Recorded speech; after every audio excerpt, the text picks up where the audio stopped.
Bonjour et bienvenue au podcast Connexion Primordiale dans la série En balade avec Paul, le podcast de l'intégration motrice primordiale et de la maison d'édition et boutique Ressources Primordiales.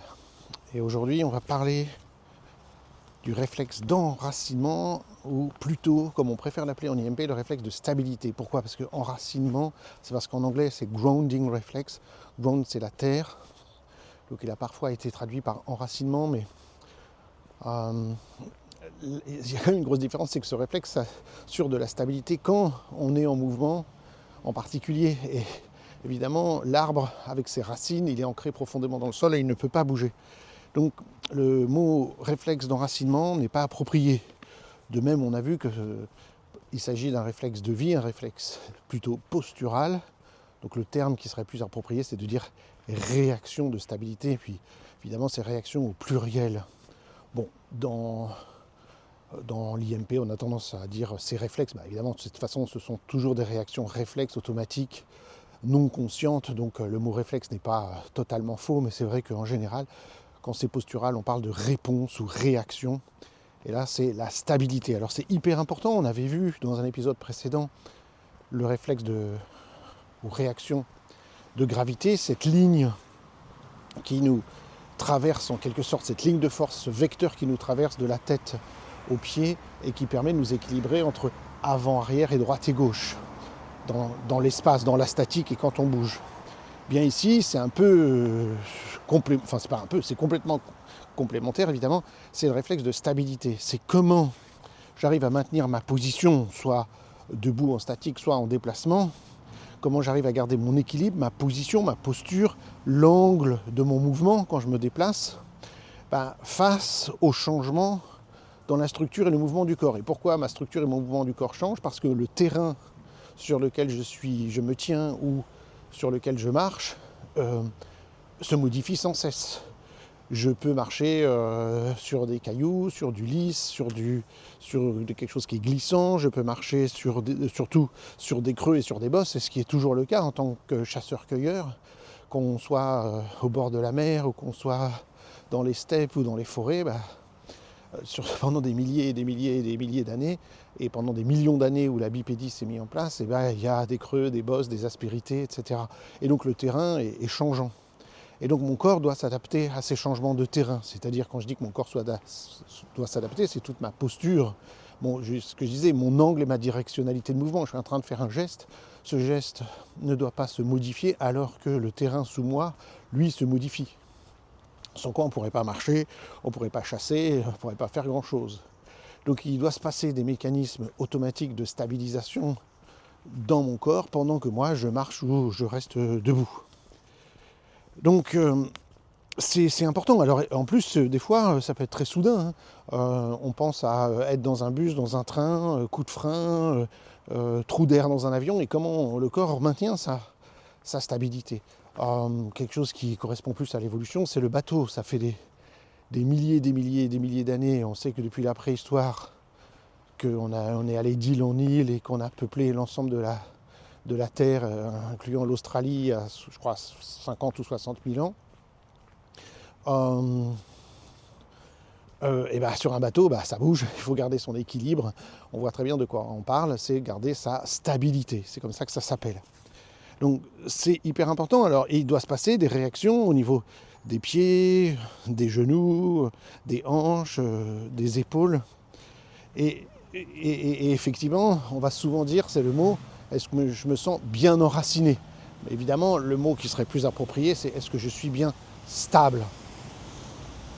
Alors on va expliquer un peu comment ça fonctionne, mais évidemment la première chose à dire, c'est lié au réflexe de gravité. C'est-à-dire que quand ma ligne de gravité m'entraîne un peu trop à droite, un peu trop à gauche, un peu trop devant ou derrière, je risque de perdre ma stabilité, et donc il y a des mécanismes dans mon corps qui vont maintenir cette stabilité. Donc évidemment c'est indissociable. Quand le réflexe de gravité il fonctionne correctement, quand j'ai une bonne notion de cette ligne de gravité, mon réflexe de stabilité il va fonctionner simultanément correctement. Et donc tout ça c'est lié en fait aux forces de gravité. C'est comment la force de gravité me construit cette ligne de gravité et me permet de mettre en place des mécanismes de stabilisation. Alors en général, pour être stable, je me rappelle mon prof de Kinomichi, quand j'étais jeune, disait pour marcher, il faut toujours 3 appuis. Et comment il expliquait ça? Il marchait au ralenti en disant voilà, avant-pied, talon de la jambe qui est devant et orteil de la jambe qui est derrière et qui pousse. C'est 3 appuis, toujours 3 appuis. Et c'est ça qui va nous propulser et nous maintenir cette stabilité. Et c'est vrai que avoir 3 appuis, c'est plus facile que 2. Vous savez très bien que pour s'asseoir, le minimum, c'est un tabouret. Évidemment, 4 appuis, c'est encore plus stable, c'est la chaise. Le tabouret est un peu moins instable. Mais donc nous, qu'est-ce qu'on fait? On est sur 2 pieds, donc vous allez dire on n'a que 2 appuis. En vrai, c'est vrai qu'on peut comprendre qu'on a orteil avant-pied devant et talon derrière, ça fournit comme 2 appuis à chaque fois. Et quand on marche, on en a toujours un qui est dans l'air, donc ça fait 3. Mais souvent, et si on perd l'équilibre, qu'est-ce qu'on va spontanément faire? On va chercher à se tenir avec la main, d'avoir un appui. Typiquement, on va prendre un bâton de marche, surtout qu'on va sur un terrain un peu mou ou instable, ou quand ça descend. Évidemment, l'être humain a toujours été crapahuté aussi dans les collines et dans les montagnes, et donc le bâton peut être utile. Et parfois, quand j'ai pas ce 3e point d'appui, et que je suis en train de glisser, je vais activer mon moro qui va activer mon agrippement palmaire pour pouvoir agripper. Et avoir un 3e point d'appui et éviter de tomber. Donc, qu'est-ce qu'on fait quand on a besoin aussi de plus de stabilité? On va en général écarter notre base. On pense aux marins qui vont marcher les jambes un peu écartées comme ça. On pense à vous jouer au basket. Vous êtes en train de dribbler et puis l'équipe adverse arrive vers vous, vous attrapez le ballon. Vous n'allez pas vous mettre tout droit comme un piqué, les pieds rassemblés et joints. Vous allez au contraire abaisser votre posture, vous accroupir légèrement, fléchir les genoux et élargir les jambes pour être plus stable, et que si vous rentrez dedans et qu'il cherche à attraper le ballon, vous ne perdiez pas l'équilibre. Ça, c'est des mécanismes un peu réflexes. On ne vous a jamais dit de le faire, mais spontanément, vous allez le faire si vous avez le ballon, vous êtes en train de dribbler et que les gens s'approchent vite vers vous. Tac, vous abaissez votre sens de gravité, fléchissez légèrement les genoux et vous écartez les jambes pour avoir plus de stabilité. Cette stabilité nous permet à ce moment-là que c'est dans la partie basse du corps que ça se passe, pour que la partie haute puisse continuer à dribbler et à faire des choses. C'est toujours une histoire de centrage, cette dimension-là. Il faut bien comprendre ça, c'est que je cherche plus de stabilité avec le bas du corps pour que le haut du corps puisse faire une autre action. Typiquement, chasser ou pêcher.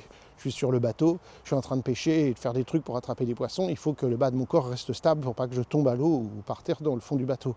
Même chose, je suis en train de chasser, de lancer un javelot ou quoi. Eh bien, il faut que le bas de mon corps reste stable sur le terrain pour que le haut du corps puisse exercer toute sa force et sa coordination. C'est très important de comprendre que ce réflexe de stabilité, c'est un réflexe haut, bas du corps. Alors évidemment, la chose la plus importante ici, c'est pied-cheville.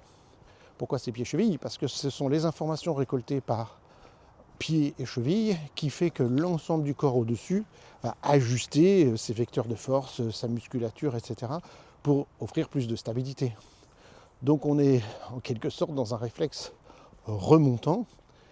Et vous le savez, j'en ai déjà parlé dans des podcasts précédents, le pied est extrêmement innervé en propriocepteurs. Il est très riche en récepteurs nerveux qui donnent en permanence énormément d'informations au niveau du système postural, au niveau du système nerveux, pour que justement notre système nerveux puisse ajuster tous les muscles de notre corps en fonction de, on a du mal à l'imaginer, mais de mini-degrés de répartition des masses de poids du corps vers l'avant-pied, vers la droite, vers la gauche, vers ceci, vers cela, s'activent toutes les chaînes kinétiques du corps jusqu'au cou, jusqu'à la tête, bien entendu. Donc il est impératif que nos pieds aient plein d'informations. Donc là, la première conclusion qu'on peut en tirer, c'est qu'on est fait pour marcher pieds nus. Alors peut-être on a froid aux pieds, peut-être on a peur de se blesser les pieds, donc on comprend l'utilité des chaussures. Mais ces chaussures doivent être, comme on dit, les plus minimalistes possibles, c'est-à-dire me permettre de ressentir le plus de choses, c'est-à-dire la semelle la plus fine possible, la plus flexible possible. On parle aujourd'hui de semelles de chaussures proprioceptives. Donc les gens qui vendent des chaussures dites minimalistes proposent des semelles proprioceptives. Nous, à Ressources Primordiales, On a la chaussure la plus minimaliste du monde qui ait jamais existé, ce qu'on appelle des skinners. Ce sont des sortes de chaussettes qu'on enfile. Donc les gens croient que ce sont des chaussettes, mais le dessous de cette chaussette est renforcé par une matière synthétique extrêmement résistante.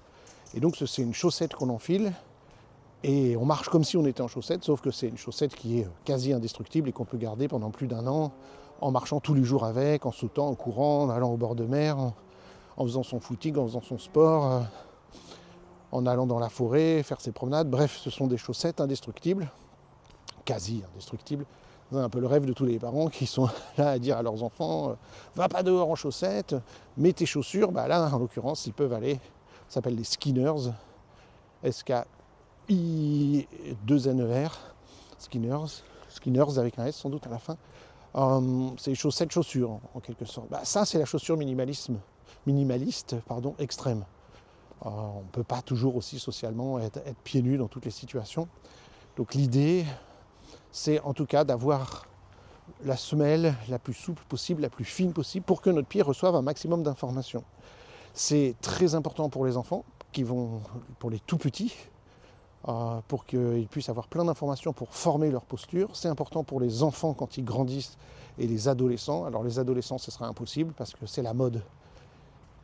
C'est les réseaux sociaux, c'est la mode, c'est les publicitaires qui décident ce que mettent les adolescents et vous ne pourrez rien faire contre ça. Et il faut savoir que les adolescents, le sentiment d'appartenance au groupe est plus important que tout.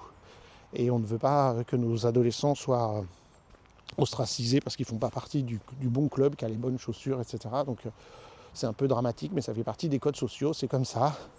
On ne pourra pas forcer un adolescent à se différencier du groupe. Il a besoin d'un sentiment d'appartenance de groupe.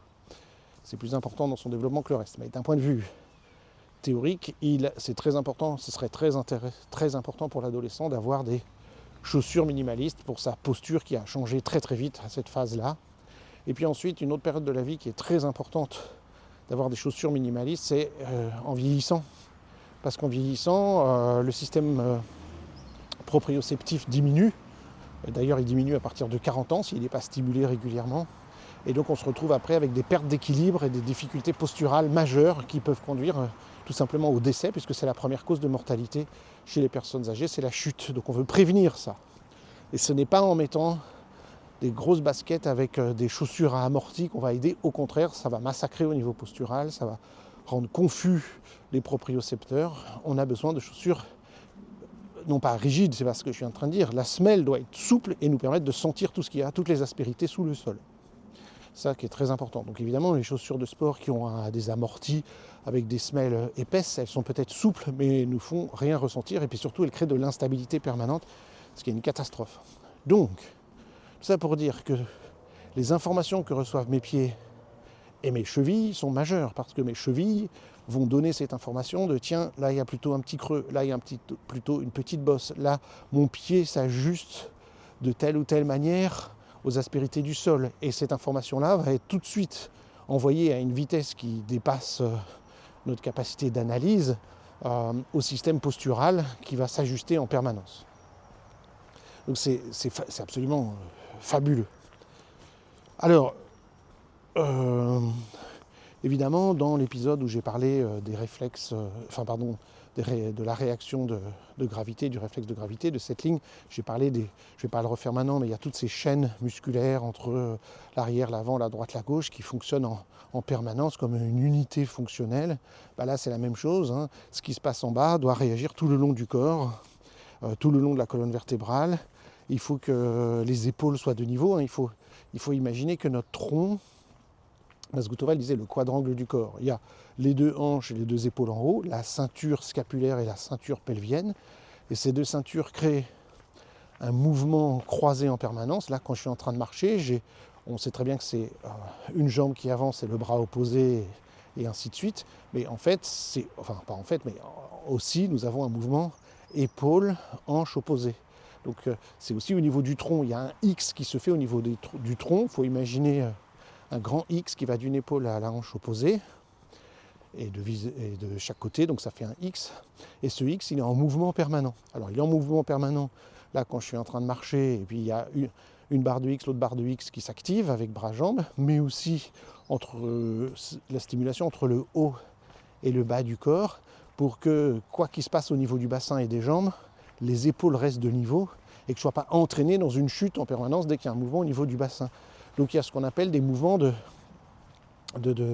d'équilibrage, de contre-équilibrage à gravitaire. Si mon bassin part d'un côté, si le sol penche vers la gauche, tout de suite mes épaules vont rétablir vers la droite, et la tête aussi. Et là, ce sont des tas de réactions donc posturales, ici qu'on appelle réflexe de stabilité, parce qu'il faut garder ma stabilité. Et donc évidemment, pour que ça fonctionne bien, il faut qu'il y ait des bonnes rotations possibles au niveau des hanches, au niveau des épaules. En fait, il faut une bonne mobilité articulaire. Alors nous, il y a plusieurs choses qu'on fait en IMP, je le dis déjà parce que c'est très important et tant que je suis en train d'y penser. C'est d'une part, évidemment, nous on va utiliser tout un tas de bercements, de mouvements rythmés pour aller libérer au niveau articulaire. On va utiliser les resets comme les balancements à quatre pattes qui vont libérer énormément au niveau articulaire et préparer le corps à tout ça. Et puis on aura même une procédure spécifique géniale qui nous vient de Denison et qui s'appelle activation axiale. On va activer le quadrangle du corps, les deux épaules, les deux hanches, en les stimulant dans il y a 24 possibilités, 24 combinaisons entre les deux épaules, les deux hanches, entre le haut et le bas, la droite, la gauche et en mouvement croisé. Ça nous fait 24 combinaisons possibles. Et on va stimuler tout ça. C'est un outil, une technique absolument majeure qu'on enseigne en IMP et qui est très facile à apprendre et qui fait énormément de bien, que ce soit pour les enfants, les personnes âgées ou qui que ce soit, pour stimuler ces différentes connexions. Donc on va vraiment travailler sur tout ce qui est articulaire, posture, stabilité, proprioception.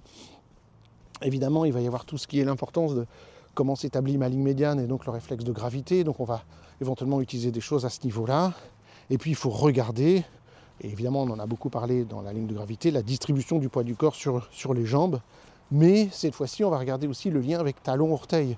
Donc il faut qu'on ait en tête qu'est-ce qui organise le lien talon-orteil au niveau des réflexes archaïques, donc de vérifier qu'ils fonctionnent correctement. Des réflexes comme, deux réflexes majeurs, le réflexe de Babinski et son antagoniste, le réflexe d'agrippement plantaire. Donc dès que nous on s'aperçoit que quelqu'un a des besoins de développer plus de stabilité dans sa vie, et ça peut être en travaillant avec des sportifs de haut niveau, ou de n'importe quel niveau d'ailleurs, et si on s'aperçoit qu'il a plus de besoin de stabilité et qui nous dit que voilà, il est en recherche de plus de stabilité, bien, on va aller regarder, entre autres choses, ces deux réflexes, agrippement plantaire et Babinski. Et souvent, en allant les travailler, ces schèmes-là, eh bien, on va améliorer la stabilité de l'ensemble du corps. Donc ça, c'est hyper important. Donc évidemment, c'est un réflexe de vie, on doit le garder tout au long de notre vie. Donc ce réflexe, il n'apparaît pas à la naissance chez le bébé. Et puis évidemment, il va expérimenter les choses très différemment. Le bébé, il va expérimenter, parce que la stabilité, c'est la résultante de comment je me stabilise sur mes points d'appui. Donc quels sont les premiers points d'appui du bébé ? Tout d'abord, c'est sur le ventre de sa mère, en étant lui-même ventre à ventre. Donc ventre à ventre, notre ventre posé sur le corps de notre mère, comment le bébé se stabilise. Et justement, une des choses, grâce aux découvertes de la fameuse sage-femme Suzanne Colson, c'est qu'il va se stabiliser en particulier avec ses pieds et son réflexe de Babinski. Il va se stabiliser avec un certain nombre de réflexes au niveau des hanches, et il va se stabiliser avec, on voit bien le bébé sur le ventre, ses coudes, ses avant-bras, etc. Puis ça lui permet de lever sa tête, de sortir sa langue et de téter. Donc il doit se stabiliser là. Puis le bébé, si la mère est plus ou moins semi-allongée et qu'elle l'allaite comme ça, là je pense juste au moment de la naissance, mais un peu plus tard la mère elle va être plutôt semi-assise ou assise dans la plupart des tétés, et à ce moment-là le bébé il doit s'organiser, si je puis dire, de profil par rapport à la gravité, puisque ce sera plus sur le ventre, il sera plus ou moins sur le ventre de sa mère, mais lui-même il sera pas... il sera orienté entre, comment expliquer, vous voyez bien un bébé qui est allaité, entre le haut de son corps, c'est plus le dos et le bas le ventre, le haut de son corps c'est une épaule et une hanche qui est de profil, et puis le bas c'est tenu par le bras de la mère, c'est l'autre épaule et l'autre hanche. Donc il est de profil par rapport à la gravité, comme s'il était en train de se retourner sur le sol. Et il est sur la tranche. Et bien là le bébé doit à nouveau organiser ses points d'appui. C'est pas la même chose d'être en appui ventre à ventre et d'être en appui côté l'un au-dessus de l'autre. Et c'est très important, et le bébé va apprendre à s'organiser comme ça, il va organiser ses appuis, son corps, sa colonne vertébrale, ses ceintures scapulaires et pelviennes de cette manière-là. Et ça, c'est important de comprendre ça. Et puis évidemment, le bébé va être mis sur le dos, et quand le bébé est sur le dos, c'est tout à fait différent les appuis qu'on a sur le dos, on a une plus grande stabilité, etc. Et puis le bébé, quelques mois plus tard, il va se retourner du dos vers le ventre et du ventre vers le dos. Et là, il a des appuis qui sont plus dynamiques, et il faut sans arrêt trouver ses appuis. Et si vous avez déjà regardé un bébé faire ça, des dizaines et des dizaines de fois par jour, jour après jour après jour, il s'organise dos, ventre, ventre, dos, comment il trouve ses appuis face à la gravité et son corps qui change. Donc là, il est toujours en recherche de stabilité. De toute façon, depuis sa naissance, où la gravité commence à agir et où il doit organiser sa tête et sa langue jusqu'à ses pieds pour téter, et tout au long de notre vie, on doit chercher de la stabilité. On cherche tout le temps de la stabilité. On est assis sur une chaise, on est debout, quoi qu'on fasse, on est en recherche de stabilité. Aussi surprenant que ça soit, quand on nage aussi. Quand je nage, je cherche de la stabilité. Il s'agit de jeter quelqu'un qui ne sait pas nager dans l'eau, et vous allez voir ce qui se passe dans sa recherche de stabilité. Il va s'agiter dans tous les sens et il va se noyer. Alors que la personne qui est à l'aise dans l'eau, il ne fait rien, il se pose, il sait comment placer inconsciemment son corps, sa tête, ses membres pour tenir dans l'eau comme ça, ou faire des micro-mouvements pour surnager. Et lui, la stabilité, il la trouve facilement. Donc, quand on est dans l'eau, on a aussi une recherche de stabilité du corps. On ne veut pas couler au fond de l'eau, on ne veut pas tourner dans tous les sens. Dès qu'on nage, on crée une stabilité. Donc c'est constant, cette histoire de recherche de stabilité. Donc évidemment, quand on pense stabilité, on pense toujours être debout sur nos deux pieds, mais le bébé, c'est d'abord sur le ventre, sur le côté, sur le dos, en déplacement de retournement. C'est toujours quelque chose de dynamique au début. Et puis progressivement, le bébé va s'asseoir. Là, les choses vont changer. Il va organiser la stabilité entre tête et tronc, et puis bas du corps par rapport à haut du corps. Donc quand les fesses sont assises, quand on est sur les ischions, comment ça s'organise toute la stabilité du haut du corps avec ces très lourdes et énormes têtes du bébé. Comment il organise tout ça. Et puis évidemment, plus tard, quand il se met debout, vous avez déjà vu un bébé qui commence à se mettre debout pour la première fois, comment il se tient, comment il est instable, et qui tombe, et qui recommence encore et encore, et qu'il expérimente la stabilité. Et quand il va faire ses premiers pas aussi, voilà, vous avez compris l'idée. Mais pourquoi je dis ça? Parce que nous, quand on va travailler avec des gens qui sont en recherche de plus de stabilité, on ne va pas faire ce que la plupart des gens penseraient qu'on fait, c'est-à-dire commencer à se mettre sur un plateau d'équilibre sur ses deux pieds et travailler à la stabilité comme ça. Non, nous, on va recommencer à réactiver les schèmes primordiaux, primitifs. Aller au sol, ça va être ça notre premier truc, aller au sol. Et donc, faire principalement des mouvements de retournement. Et puis ensuite, travailler à partir du quatre pattes, comme je l'ai dit tout à l'heure, les mouvements style balancement.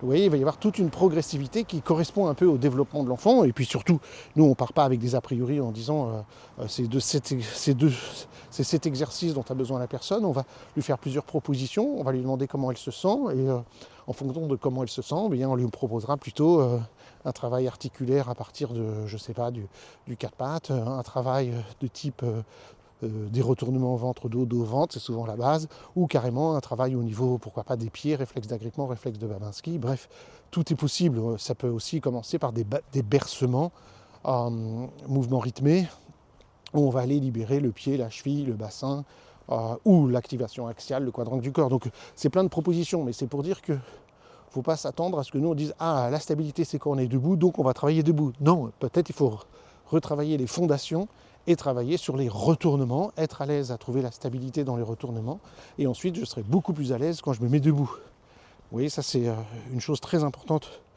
qu'on va faire. Bon, en gros, voilà, je crois que j'ai dit la plupart de ce qu'il fallait dire sur ce réflexe. C'est tout ce qui est structure du corps, répartition du poids du corps, coordination qui va permettre la bonne coordination des systèmes musculaires. Alors oui, évidemment, je l'ai évoqué déjà, c'est ce qui va permettre la bonne bilatéralité. C'est-à-dire que je suis debout bien stable, et je vous ai dit, il y a ce mouvement en X qui se fait entre épaules et hanches opposées, entre bras et jambes opposées.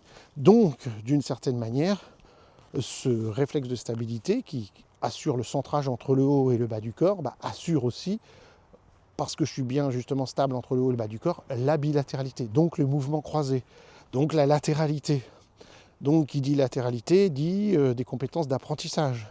Je suis en train de dire que parfois, des enfants ont des difficultés de latéralité et peut-être de lecture et d'écriture parce qu'ils manquent de stabilité. Et qu'en accroissant leur stabilité, ils vont retrouver les capacités à faire les mouvements croisés et donc, à ce moment-là, améliorer au niveau lecture, écriture, etc. Donc vous voyez, ça c'est des petites choses auxquelles on ne pense pas forcément, mais si vous avez écouté régulièrement ce podcast, vous savez que la posture, c'est la base. Les enfants en difficulté scolaire ont toujours quasi systématiquement des difficultés au niveau proprioceptif, au niveau postural, et le fait d'accroître cela va les aider à être plus à l'aise pour la lecture, l'écriture, la concentration, la mémorisation, etc. Alors évidemment, ce réflexe ou ces réactions de stabilité, on les travaillera toujours conjointement avec la ligne de gravité. Donc ça veut dire que gravité va fonctionner avec stabilité, qui va fonctionner avec un autre réflexe qu'on verra plus tard, réaction d'équilibre ou d'équilibration. Donc ça sera encore autre chose et ce sera le sujet d'un podcast. Donc c'est un peu les trois grands réflexes posturaux d'équilibre, de stabilité et de gravité qui fonctionnent ensemble. Mais évidemment, il faudra regarder aussi ce qui se passe au niveau du réflexe de protection et des mécanismes de défense. Donc dans les mécanismes de défense, on a le réflexe de sursaut, le réflexe de protection, le réflexe de retrait, le réflexe de Moro. Donc voilà quoi.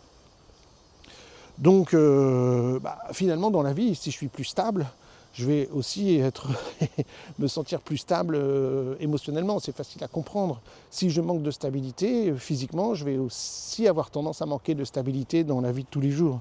Donc c'est important. Et j'ai envie de dire aussi une dernière chose, c'est que c'est important pour la communication. Quand je communique, quand je parle avec des gens, si je ne me sens pas stable, eh bien, je vais être instable. Ça dit bien ce que ça veut dire. Et je vais avoir du mal à rester calme, confiant, etc. En gros, pour que vous ayez une petite idée, pour la ligne de gravité, comment on l'évalue avec les gens, c'est qu'on leur demandait de se pencher légèrement en avant, légèrement en arrière, à droite, à gauche, et on voyait un peu comment ça se passe. Ici, on va s'amuser. Alors, sur des choses stables et sur des choses instables, quand je dis qu'on va s'amuser, vous allez comprendre pourquoi. On va mettre les gens sur des creux et sur des bosses. Voilà, c'est ça un peu le point clé. C'est comment dans la nature, parce que c'est ça en définitive l'idée, mon corps réagit quand je suis face à des creux et à des bosses. Et là, je suis en train de marcher sur un chemin et il y a des... Alors, c'est assez aplani parce que c'est fait pour les humains qui, aujourd'hui, ne supportent plus la moindre aspérité, mais il y a quand même, vu que c'est un chemin et c'est pas bétonné, c'est un peu de la terre, il y a quand même, je le sens sous mes pieds, des creux et des bosses un peu partout. D'ailleurs, je ne sais pas, c'est plus cette nuit, il a plu, mais pas suffisamment, mais sinon, il y a des flaques. Donc les flaques mettent bien en évidence les creux et puis les bosses à côté. Et donc nous, ce qu'on va faire, c'est qu'on va chercher à reproduire un petit peu ça. On va faire marcher les gens sur des bosses, un petit parcours où il y a des bosses et des creux. On va le faire de manière stable, c'est-à-dire mettez-vous debout sur cette bosse, entre guillemets, mettez-vous debout dans ce creux. Et vous imaginez, si on vous met debout sur une bosse, qu'est-ce qui va se passer au niveau des pieds, des chevilles, vous imaginez une bosse, un petit monticule, et que je vous demande de vous mettre debout dessus. Qu'est-ce qui va se passer avec vos pieds? Vos pieds vont s'écarter l'un de l'autre, vont aller en éversion vers l'extérieur, les genoux aussi. Il va y avoir toute une posture caractéristique. Alors que si je vous demande de vous mettre dans un petit creux, c'est l'inverse, les pieds vont aller en inversion vers l'intérieur, les genoux vont se rapprocher l'un de l'autre. Et donc ces informations-là sont envoyées à tout le corps. Et nous, ce qu'on regarde, c'est un peu comment tout le corps réagit face à la bosse et face au creux, en quelque sorte. Donc ça, c'est statique, comment la personne se sent, qu'est-ce qu'on voit, qu'est-ce qui se passe, en fin de compte, qu'est-ce qui se passe dans sa ligne de gravité quand il est dans des creux et dans des bosses, c'est-à-dire comment la ligne de gravité va impacter la stabilité. C'est ça, c'est un peu instable en dessous, j'ai des informations un peu bizarroïdes, est-ce que je garde mon équilibre?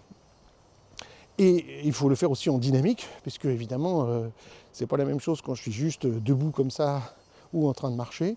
Et donc ce qu'on fait pour le dynamique, c'est qu'on va utiliser ces fameuses galettes de caoutchouc qui servent pour la gym et qu'on retrouve souvent dans les cabinets des kinés pour travailler la proprioception. donc ces petites galettes rondes, et on demande aux gens de se mettre debout, les pieds joints, les pieds écartés vers l'intérieur, l'extérieur, etc. Et là, c'est instable. Donc on regarde sur une surface instable si la personne garde bien sa stabilité. Voilà, c'est évidemment ça l'idée. Donc et après ça, évidemment, on aura plein de stimulations possibles qui seront proposées, que j'ai déjà évoquées dans cet épisode. Donc voilà un petit peu ce que je voulais vous dire pour ce réflexe de vie. Il est évident que pour nous, dans notre cabinet, on ne va pas le regarder isolément, on va le regarder, ça je l'ai déjà dit, avec les autres réflexes de vie que j'ai cités il y a un instant. Mais on va regarder aussi un certain nombre de réflexes archaïques, je l'ai déjà dit, mais j'en profite pour résumer. On va regarder ces réflexes archaïques au niveau du pied, parce que ça affecte aussi la cheville, c'est soit le Babinski, l'agrippement plantaire ou autre. Parce que si évidemment ces réflexes archaïques n'assurent pas une base stable, il est sûr que ces réflexes de vie ne pourront pas jouer leur rôle non plus. Donc c'est toujours cette double vision qu'on a en IMP. Réflexes archaïques, est-ce qu'ils ont bien émergé, est-ce qu'ils ont bien joué leur rôle, et est-ce qu'ils se sont intégrés, et comment ils s'intègrent, c'est en passant le relais, en passant la main au réflexe de vie. Comme il s'agit ici d'un réflexe de vie, je vais regarder ce réflexe de vie, et si je m'aperçois que ici il manque de stabilité, il faut que j'aille voir d'autres réflexes de vie qui l'aident, donc typiquement le réflexe de gravité, mais aussi les réflexes archaïques qui sont sous-jacents normalement, à qui le relais, qui ont passé le relais. Donc est-ce qu'eux, ils ont bien joué leur rôle, et voilà. Et ça va être très intéressant. Et puis, on va voir des choses au niveau réflexe archaïque, réflexe de vie. Et puis, ce qui va être important, c'est qu'on va discuter avec la personne en fonction de son objectif, de la raison pour laquelle elle vient nous voir. On va dire à la personne, voilà, on voit tel et tel réflexe archaïque qui aurait besoin d'intégration et qui a tel et tel rôle. On voit tel et tel réflexe de vie qui aurait besoin de stimulation et qui a tel et tel rôle. Et comme toujours en IMP, on demande à la personne qu'est-ce qui vous parle le plus, qu'est-ce que vous avez envie de travailler, qu'est-ce qui vous parle le plus, par rapport à votre objectif. Et la personne peut choisir un réflexe de vie comme elle peut choisir un réflexe archaïque. Et ce qui est important, c'est que ce soit un choix qui vienne de la personne. Pourquoi ? Parce qu'on veut qu'elle soit motivée, et puis il y a de fortes chances pour qu'elle ressente plus de choses si c'est elle qui choisit, et elle va être plus motivée ensuite à pratiquer à la maison, parce qu'on lui a laissé un peu les commandes. Il faut une des choses plus importantes qui est de la motivation, et donc plus la personne a de choix, plus elle décide ce qui est bon pour elle, et plus la motivation vient. C'est pas moi qui dis ouais, je vous ai bien regardé, il y a ça et ça qui se passe dans vos réflexes, faites ci, faites ça, vous m'en direz des nouvelles. C'est pas comme ça que ça marche. Donc il faut faire preuve de pédagogie, voilà ce qu'on voit, voilà ce qui se passe. Et puis une fois que la personne dit oui, je sens que c'est plutôt intéressant de travailler sur le pied, le Babinski, ou carrément directement le réflexe ici donc de stabilité, on va lui proposer un certain nombre de choses qui peuvent être, je vous l'ai déjà dit, des bercements, des resets, et évidemment dans le cas du réflexe de stabilité, on a toute une procédure qui est prévue. Et ça, évidemment, comme je vous ai indiqué que ce réflexe de stabilité fait appel à plein de choses, et bien la procédure elle dure à peu près une vingtaine de minutes, parce qu'il faut qu'on aille stimuler les pieds, les chevilles, les genoux, le quadrangle du corps. Et donc il y a tout un tas de choses qui vont être proposées, tout un tas de stimulations qu'on va faire avec la personne. Et puis suite à ça, on pourra lui proposer, en fonction de ses goûts, de ses envies et de son temps disponible, un certain nombre d'activités qu'elle pourra faire en complément à la maison. Et ça, ce que je viens de dire, c'est des généralités qui sont valables pour toutes les séances qu'on fait, quels que soient les réflexes qui émergent dans une séance. Donc voilà pour ce réflexe, qui est parfois appelé réflexe d'enracinement, donc que nous on préfère appeler justement réflexe de stabilité ou réaction de stabilité, un de ces réflexes de vie tellement important pour nous et qui est souvent déficient chez nous, les occidentaux contemporains, parce que on a peu d'aspérité, on ne va plus dans la nature, on ne va plus dans des chemins, donc il n'est pas stimulé, notre proprioception est très peu stimulée. On est sur des routes, on a des chaussures qui nous isolent au niveau des pieds, on n'a pas beaucoup d'informations, notre système postural est peu activé, et donc il est souvent en souffrance, mais on s'en rendra compte qu'à partir d'un certain âge. Et c'est très dommageable qu'à partir de 70 ans, on ait peur d'aller au sol, on ait peur de se relever, on ait peur de la chute, on perd l'équilibre et qu'on se mette à bouger de moins en moins. Parce que de nos jours, désolé, mais 70 ans c'est jeune, puisque l'espérance de vie moyenne en France est autour de 80 et quelques années. Donc on n'a pas envie de se retrouver pendant 10, 15 ans, voire plus, parce que certains d'entre nous vivront jusqu'à 90 ans passés, de vivre pendant 10 ans dans la peur, dans le stress de la chute, puisque encore une fois c'est la première cause de mortalité à cet âge-là. Donc on peut certainement faire de la prévention et éviter ce genre de choses en travaillant sur la proprioception, sur les pieds, sur la posture et évidemment sur ce fameux réflexe de stabilité.